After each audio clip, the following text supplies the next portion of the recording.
ANTIFA, the far-left street gang of bandana-wearing bugmen. If you've been paying attention to politics for the last few years, especially on the radical ends, you no doubt have seen the endless footage of them chanting about killing so-called fascists, destroying property, and even starting physical altercations. A lot has been said about them by those on the right and even those in the center, that they have a dangerous ideology and that they're a threat to the freedom of our society.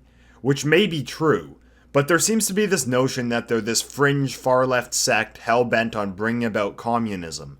And I think this perception of Antifa really misses the actual purpose that Antifa plays for the left, and what role they really play in the political battles of the present day. I'd like to explain what anyone on the right, or anyone who opposes progressive politics from the left for that matter, should know about Antifa. First of all, who is their target? Though they brand themselves as these anarcho-communist revolutionaries, their target really doesn't seem to be the global neoliberal system or the ruling classes, but a specific viewpoint on the right. Their target is anything pro-Western. The cultural narrative of progressivism is that Western civilization was racist, sexist, and oppressive.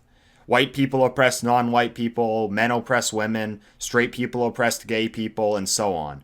It sees the West as the manifestation of evil, and that it must be deconstructed to bring about equality.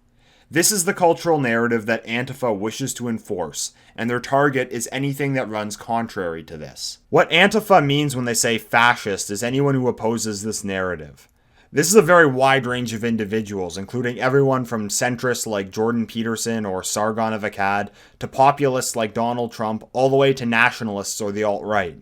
It could be someone that simply disagrees that white people are evil, or someone who's explicitly an ethno-nationalist. There's no middle ground for it. If you fall into this camp, you are a fascist in their eyes. Even though they call themselves revolutionaries, Antifa's actions don't really advance any kind of political agenda. They're entirely focused on suppression.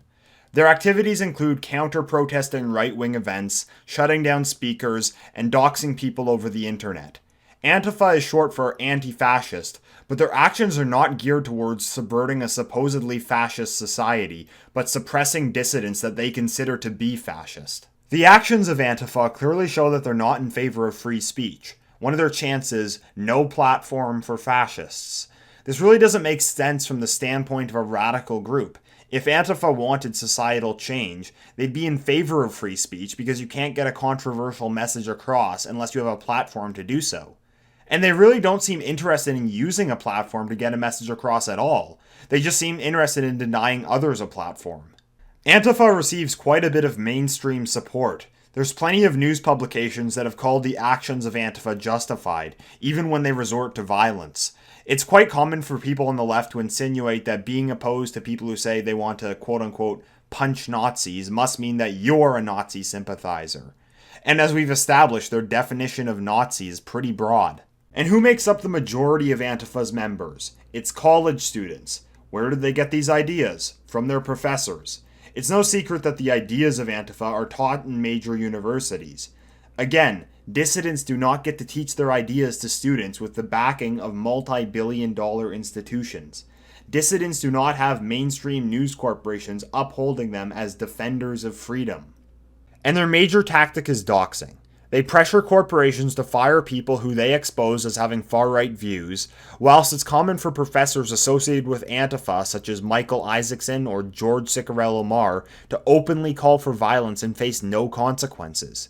Yet these supposed revolutionaries are able to pressure major corporations to fire people for espousing views that they don't like.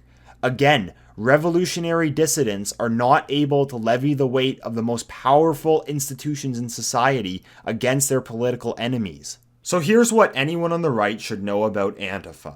They aren't these radical anarcho-communists who are a threat to bring about the end of capitalism, because the anti-Western, anti-European cultural message that they are trying to enforce is mainstream. It's echoed in the media, the universities, and the government. Just look at the mainstream media publications like the Huffington Post or the New York Times, look at what's taught in the universities, or look at the tweets from the blue check marks on Twitter, or listen to a speech by a politician on diversity or multiculturalism. It's no wonder why they sympathize with Antifa. This anti-European, anti-Western, pro-globalism ideology is the worldview held by the majority of people of power and influence in the West today. And Antifa are just the useful idiots who are used to suppress anyone that questions the views held by the establishment. They're just a bunch of college students who have bought into the lies sold to them by the champagne socialists. That Western civilization is evil and that any positive European identity is one short step away from Hitler. The only purpose that they serve is to prevent any real criticisms of the progressive worldview of the powers that be today. A particularly hilarious example of this was when the UK voted to leave the European Union. Antifa protested against Brexit, as in they were in favor of the EU, a multinational neoliberal hegemony. Clearly, if they were actually communists, they'd be dead against the EU. But Owen Jones told them that Brexit was waithist, so apparently the EU is essential to bringing down capitalism or fascism or some nonsense like that. Antifa does not really pose any real ideological threat to society. The real threat from Antifa is doxing. It's them going after your job or your relationships and scaring you into silence. Or deplatforming, Antifa storming a conference hall or shutting down a protest, or getting right-wing views kicked off of social media. The real threat from Antifa is the suppression of discourse. And the best way to deal with them is to just not give them what they want. Protect your online information so that you don't get doxed. Be careful with who you trust online. If you're confronted by Antifa in person, of course you should defend yourself, but don't initiate the confrontation with them because you can only lose. You won't be treated fairly. If the media can spin it so that you look like you are in the wrong, they will. If Antifa was clearly in the wrong, the media just won't report on it at all. So there's really no point in engaging with them at all. Antifa is not the real enemy. They're just the useful idiots who delude themselves into thinking they're some kind of rebels, whilst upholding the views that the mainstream deems to be socially acceptable. And you shouldn't see them as anything other than that. Even though they carry red and black flags and chant about bringing down capitalism, these self-proclaimed revolutionaries are not revolutionary at all, but in fact the opposite.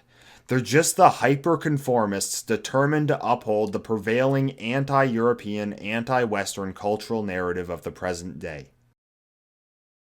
If you enjoyed this video, please subscribe and follow me on Twitter, link in the description. Thank you for listening. Till next time, endeavor.